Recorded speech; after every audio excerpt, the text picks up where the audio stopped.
Hey guys, gue yakin pertanyaan itu kemungkinan besar pasti pernah jadi pertanyaan lo. Karena itu juga beberapa kali dan mungkin gak jarang ya, pernah gue tanyakan dalam hidup gue. Kalau memang Tuhan baik, kenapa hal-hal yang buruk itu juga bisa terjadi sama hidup kita? Makanya menarik ketika ada pertanyaan, kalau memang Tuhan baik, kenapa orang-orang baik, bahkan orang-orang benar, mengalami hal yang gak baik?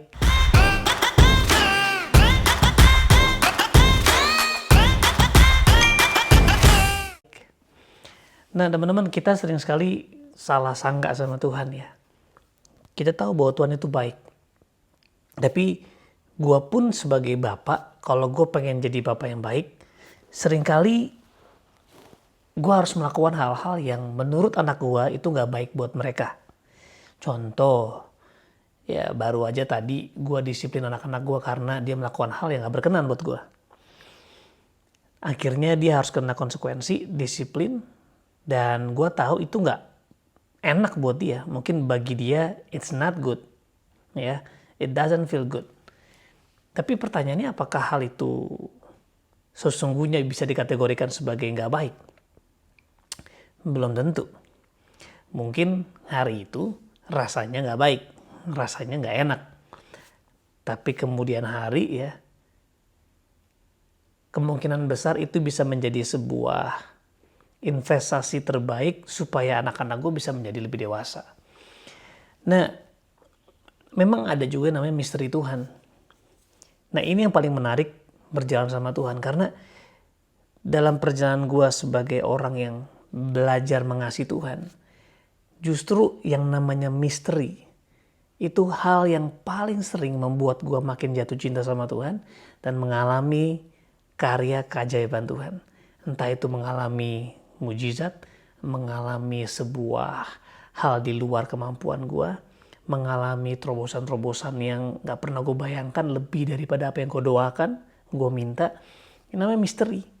Dan walaupun kita punya pengetahuan teologi juga sudah dahsyat, sudah jadi dokter, lu bisa ngajar, tetap ada yang namanya misteri.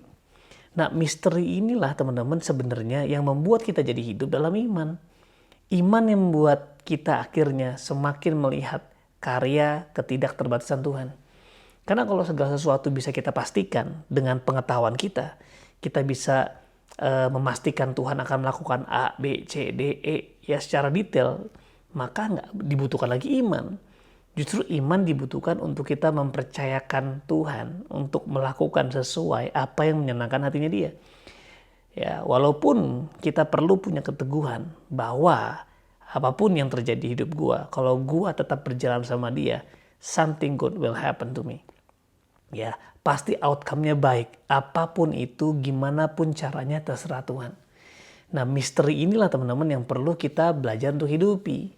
Ya, kalau Amsal 25 bilang bahwa kemuliaan Tuhan untuk menyembunyikan sesuatu, tapi kemuliaan raja-raja untuk menemukannya. Jadi bukan berarti kita main umpet sama Tuhan, tapi justru perjalanan kita sama Tuhan melalui misteri demi misteri itu yang membuat kita semakin percaya dan teguh sama Tuhan. Karena semua misteri yang terjadi di hidup kita, ketika kita tetap berjalan sama Tuhan, up and down, ya naik turun, percaya ragu, tapi kita terus moving on, moving up, jalan terus sama Tuhan. Pada akhirnya misteri demi misteri hanya mengungkapkan betapa dahsyatnya Tuhan. Nah teman-teman, kalau kita tahu ya lahirnya Yesus di dunia ini itu juga diawali dengan sebuah misteri, bahkan bukan hanya misteri, tapi juga yang namanya penderitaan. Coba kita lihat ya, sesungguhnya anak darah itu di Matius 1 ayat 23. Sesungguhnya anak darah itu akan mengandung dan melahirkan seorang anak laki-laki, dan mereka akan menamakan dia Immanuel, yang berarti Allah menyertai kita. Apa sih yang terpikirkan oleh lu ketika ada kalimat mengatakan Tuhan menyertai kita? Pasti berkat, mujizat, keajaiban, ya, hal-hal yang adikodrati, impossible is nothing. Semualah yang lu promosi, kepala bukan ekor, terobosan-terobosan, itu nggak salah, itu janji Tuhan. Tapi sama seperti koin, harus ada yang namanya koin dibalik daripada berkat, mujizat, dan sebagainya. Itu namanya ujian. Nah, kalau lu lihat penyertaan Tuhan, ya, itu selalu disertai berkat dan juga ujian. Bahkan ketika Yesus lahir pun, ya, yang menerima Yesus pertama kali yaitu Maria dan Yusuf juga mengalami ujian yang sama.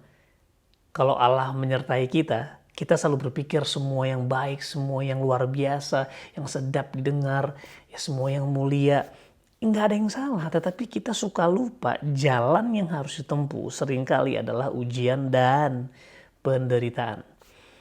Kita lihat Maria, dibilang kamu akan melahirkan. Namanya akan disebut Allah Immanuel. Wow, Allah beserta kita.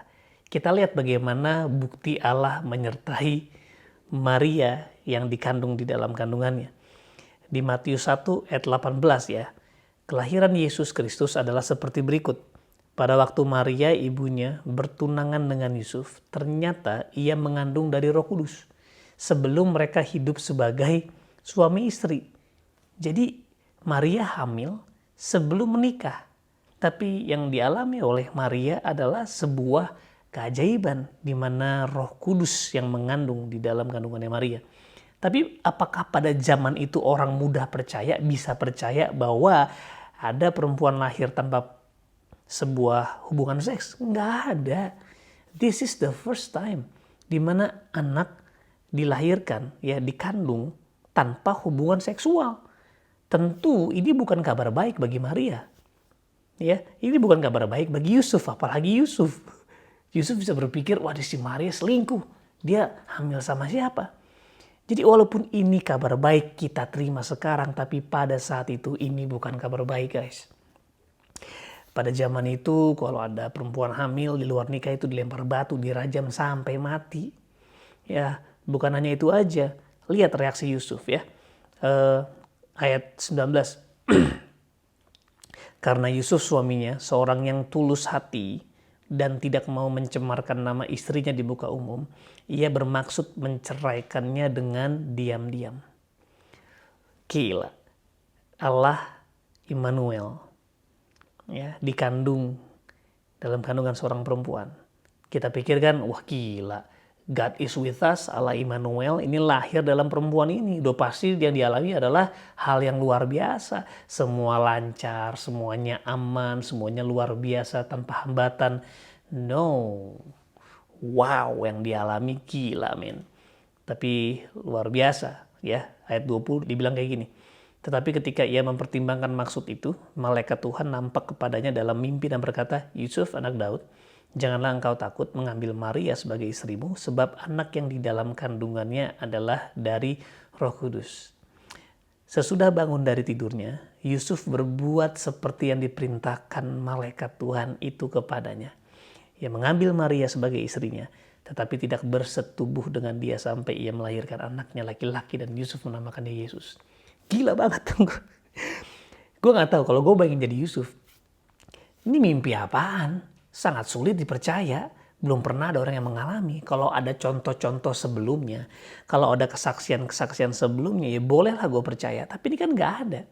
Nah, bayangin hati seperti apa yang Yusuf punya sampai dia mau taat dan dibilang sesudah dia bangun, dia berbuat seperti yang diperintahkan malaikat Tuhan itu kepadanya. Ia mengambil Maria sebagai istrinya, tetapi gini, tidak bersetubuh sampai ia melahirkan anaknya laki-laki. Dan Yusuf menamakan dia Yesus. Wow. Amazing, guys. Ya, bahkan mungkin ada kalimat tidak bersetubuh dengan dia sampai ia melahirkan anaknya. Padahal Alkitab mengatakan ia mengambil Maria sebagai istrinya. Ya, sebuah komitmen yang luar biasa banget. Mungkin kalau gue jadi dia, kita bisa berpikir gitu ya. Lah, ya udahlah, udah hamil anyway, udah diperintahkan ya bolehlah sekali gitu kan. Enggak, dia tetap bisa menjaga kekudusannya, dia bisa menjaga kemurnian hatinya untuk tidak dikuasai oleh nafsu.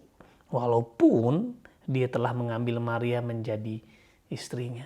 I don't know, tapi Allah Immanuel justru diawali dengan sebuah keadaan yang gak ideal. Nah, hari ini kita percayalah bahwa nama Immanuel sudah dikenal oleh kita sebagai orang percaya. Dan ngomongin penyertaan Tuhan gak perlu dipertanyakan. Dia pasti menyertai. Tapi pertanyaannya, kita mau gak disertai?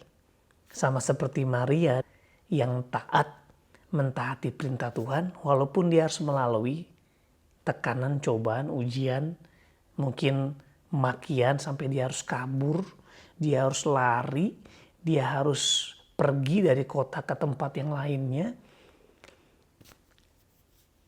Gue berdoa sih supaya teman-teman, mari kita punya iman yang teguh ya sama Tuhan. Waktu kita ngomong Allah Immanuel, kita sadar bahwa biar dia yang menyertai saya, biar dia yang menuntun saya, dan saya akan ikuti dia. Karena saya pengen disertai Tuhan. Bukannya kita maju Tuhan di belakang ngikutin kita, dan Tuhan yang ngikut kita, no. Tapi kita berjalan mengikuti tuntunan Tuhan. Dan gue percaya walaupun kita melewati hal yang mustahil kayak Maria, gila, dianggap perzinahan, sebuah keadaan yang gak enak, bahkan mau diceraiin sama suaminya. Tapi dia tetap, mereka pada akhirnya mereka taat sama Tuhan. Dan akhirnya kita lihat kita semua hari ini mengalami yang namanya salvation. Jadi gue mau bilang gini, Allah menyertai kita. Pasti melewati yang namanya ujian, tekanan. Bahkan mungkin kita akan melewati pencobaan. Tetapi dia gak akan biarkan kita kalah.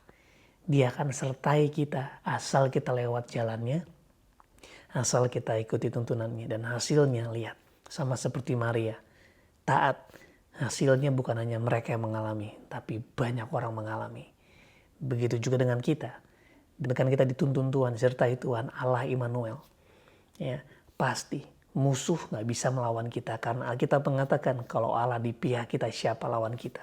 But at the same time, kita juga akan mengalami yang namanya padang gurun, ujian, pasti. Bahkan iblis akan menyerang kita, pasti. Tapi just follow him. Ikuti firman-Nya, ikuti tuntunannya. Dia gak pengen sekedar untuk lu diberkati. Dia pengen lu jadi berkat. Dia gak pengen sekedar lu mengalami kesembuhan. Dia pengen lu bisa membuat orang banyak sembuh melalui hidup lu. Tuhan gak sekedar pengen lu mengalami mujizat, tapi dia pengen melalui hidup lu banyak orang mengalami mujizat. Yuk teman-teman, balik lagi sama Tuhan. Kalau udah pernah tinggalin Tuhan, balik lagi. It's not about you. It's about God. Ini tentang agenda Tuhan, tentang rencana Tuhan yang pengen dia nyatakan melalui hidup lo. So tetap semangat teman-teman. Karena Allah Immanuel mau menyertai kita semua. Cuman pertanyaannya, lu dan gua mau gak disertai?